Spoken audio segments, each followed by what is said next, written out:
Family, welcome to the channel. The channel is called The Layman, and I'm really kind of inspired to start just a series of playlists, really trying to hit my own worldview with a hammer, trying to see kind of where my thinking is off on things, and I kind of wanted to start with consciousness. Why not? Someone who I've always appreciated is Sam Harris, even though I'm not an atheist. I've always appreciated how honest Sam Harris is. It seems that he calls it like he sees it without super strong biases or attempts to sugarcoat things. And he very rarely violates the maxim of manner. If you've ever studied the cooperative principle, he's very. I appreciate him for his pedagogical prowess. He's able to get his ideas out in a way that's translatable to common people. He's a very good educator when it comes to neuroscience. So without any further ado, I just want to hear what Sam Harris has to say on the consciousness issue. And let's lean right in. In our case, we have the full pyrotechnics of conscious life. We have the conscious experience of vision. And that is fundamentally mysterious. There's no description of the micro events that makes the emergence of conscious vision perspicuous, understandable. And so even that's something that you can't just gloss over. I have so many conversations with my friends who are atheists, and I'm going to have some of them on this channel too, just to have the live discussion. I think that'd be a lot of fun. But people think that the hard problem isn't really a problem. And it's one of the biggest problems, I think, in cognitive science. I don't know what article it was in, or maybe it was a journal in Scientific American, where they ask scientists what the most difficult problems that they're dealing with are, and the top two are, without fail, dark matter or dark energy and the hard problem of consciousness, right? And so I love how Sam puts it bluntly, like there is no vibrations or amplitudes, frequencies, firing of neurotransmitters, whatever you want, that makes it make sense that there is this experience, right? And that a lot of people find that disturbing, but I appreciate Sam Harris for the relative ease with which he approaches these truths.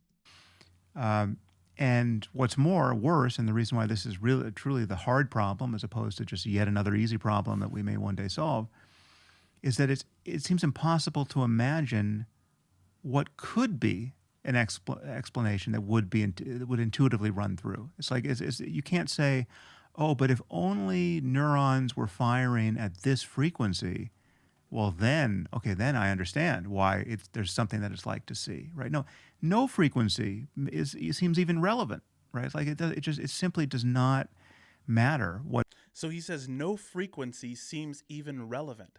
So a lot of people who are not experts but are just autodidact science nerds, philosophy of science nerds, philosophy of mind nerds, assume that the word neuron is doing a ton of work. They're just like, oh yeah, it's not a hard problem. We just need more time. Let the neurons do their thing. There's vibrations and amplitudes and frequencies, mass, charge, momentum. Neurons, they fire and somehow it boots it up. We just haven't figured it out yet.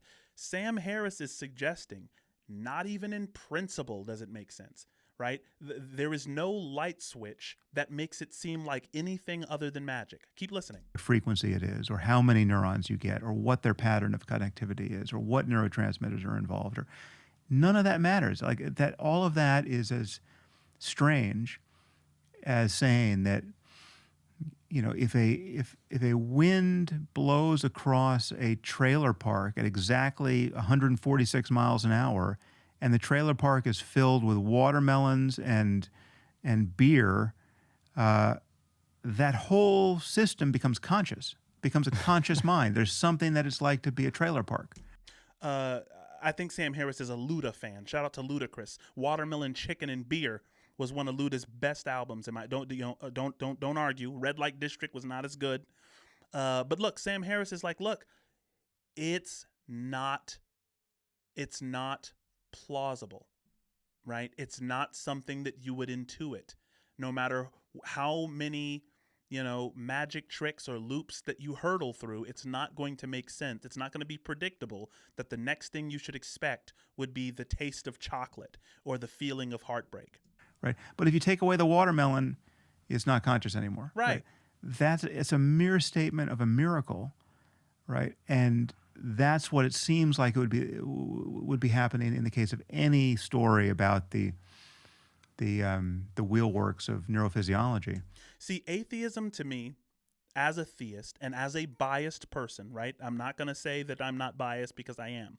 But as a theist, it's this kind of honesty that truly makes me question. It's the type of honesty coming from the likes of Sam Harris, who says, hey, you know what? I'm going to bite the bullet on this thing and say, look, if we're assuming that consciousness is not fundamental, then I don't see how it could be anything other than an appeal to magic, to cause non-conscious bits of something to just emerge as consciousness. The fact that he's willing to bite that bullet and still, it's a powerful thing. It really is. So the hard problem is, if consciousness emerges on the basis of unconscious complexity, first you have unconscious information processing. First you have unconscious molecules, chemicals bouncing around. But that at a certain point of integration, at a certain point of encoding, the lights come on, right? If that's the way things work, those of us who are enamored of the hard problem would say it's always going to seem like a miracle, right? Like it's like that's not understandable. Right. That's the equivalent of saying before the Big Bang there was truly nothing, and then everything exploded into being, right? Like there's not just. And the reason that going from absolute nothing to everything, the reason that doesn't make any sense is because nothing has no potential, right? You would essentially be saying that something or nothing, which has no potential to become something, became something. Like there was no potential for what happened to have happened. It's almost a contradiction. There was nothing. There was no heat and no energy and no matter. There were no laws of nature either. There was like nothing. But then in a certain moment, everything appeared, including the laws of nature by which anything would further appear. Right? Okay, that if you believe that, and as Terence McKenna once said, if you can believe that, you can believe anything. Like that, it seems to be the limit case for extreme credulity, I think. The fact that Sam Harris knows Terence McKenna well enough to quote him, I give Sam Harris points for that. I give Sam Harris lots of points. Because sometimes I wish, sometimes I think, could I have a beer with Sam Harris? Could I have a really good conversation with Sam Harris, right? And sometimes, the little things that he puts in there just kind of reminds me that, yeah. Sam Harris is one of those.